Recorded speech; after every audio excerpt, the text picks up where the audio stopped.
여러분, 국정 지지율 38.9%, 그리고 40.2%, 이 냉혹하고 명백한 숫자가 가리키는 팩트는 단 하나입니다.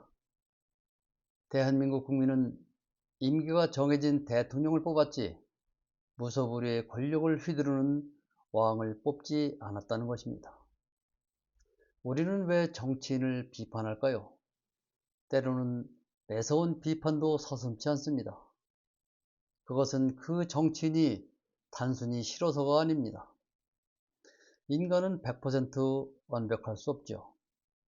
이재명 대통령 역시 완벽하지 않기 때문입니다. 앞으로 4년도 채 남지 않은 임기, 국가의 운명이 어떻게 흘러갈지 아무도 모릅니다.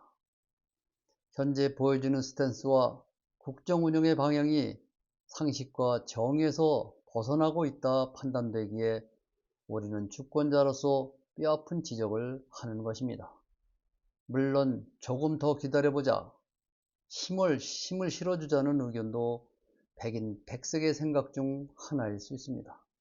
하지만 정치는 살아있는 생물이라고도 하지 않습니까? 그렇게 나중으로 미뤄두는 것이 아닙니다.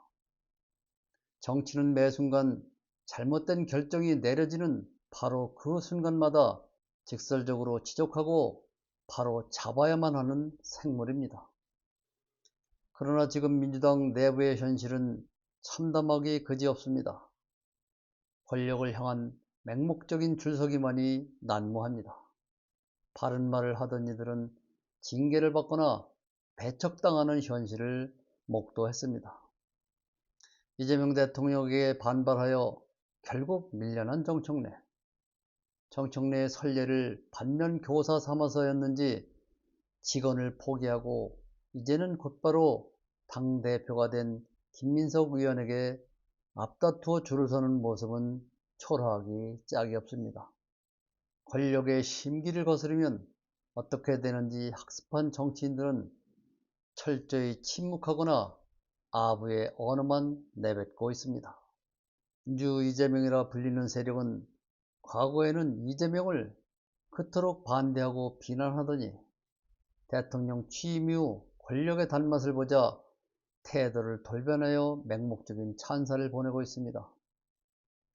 또한 공치모 세력들, 이제는 더 많은 의원들이 줄을 서 있습니다만 무조건적인 감싸기는 국가를 위한 길이 아닙니다. 권력을 향한 맹목적인 우호의 말들은 결국 권력자의 눈과 귀를 가려 현실을 똑바로 보지 못하게 만드는 치명적인 독약일 뿐입니다. 역사는 늘 우리에게 똑같은 경고를 보냅니다. 우리는 구시와 지문이라는 뼈아픈 사자성어를 기억해야 합니다. 구시와 지문. 조선의 폭군 연산군은 자신의 실정을 비판하는 신하들을 무참히 죽였습니다. 그리고 남은 관리들의 목에 입은 화를 부르는 문이다 라는 구시와 지문 글귀가 적힌 나무패를 걸게 했습니다. 강제로 입을 막아버린 것입니다. 결과가 어땠습니까? 신하들은 권력의 눈치만 보며 벙어리가 되었습니다. 국가 시스템의 자정작용이 마비되고 견제와 비판이 사라지자 권력은 순식간에 야만적 폭정으로 치달았습니다.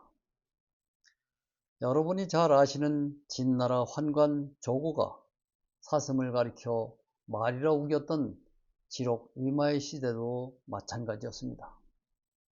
거짓에 동조한 자들만 살아남은 나라는 불과 15년 만에 멸망했습니다.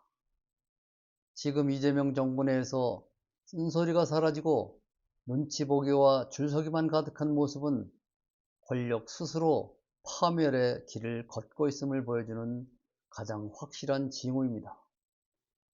역사적으로 시급한 쓴소리를 해서 나라가 바뀐 적이 있냐고 묻는다면 팩트는 그렇다고 대답합니다.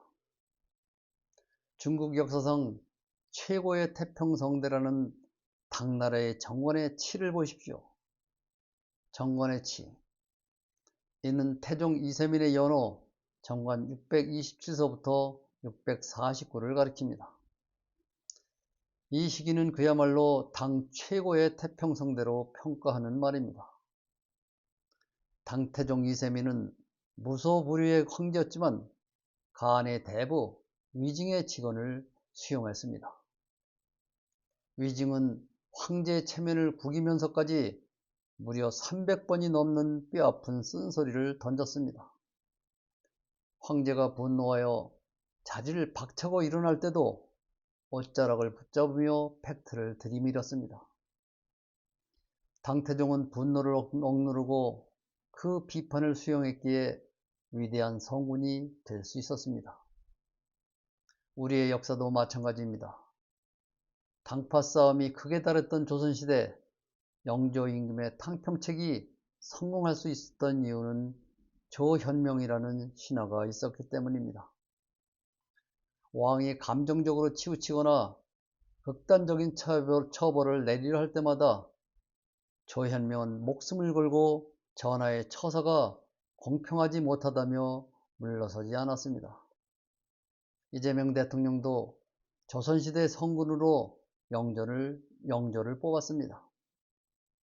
무엇을 보고 성군으로 봤는지 지금은 이해할 수 없습니다만 이처럼 비판하는 자를 곁에 두고 그 지적을 뼈아프게 받아들이는 권력만이 국가를 올바른 방향으로 이끌 수 있습니다.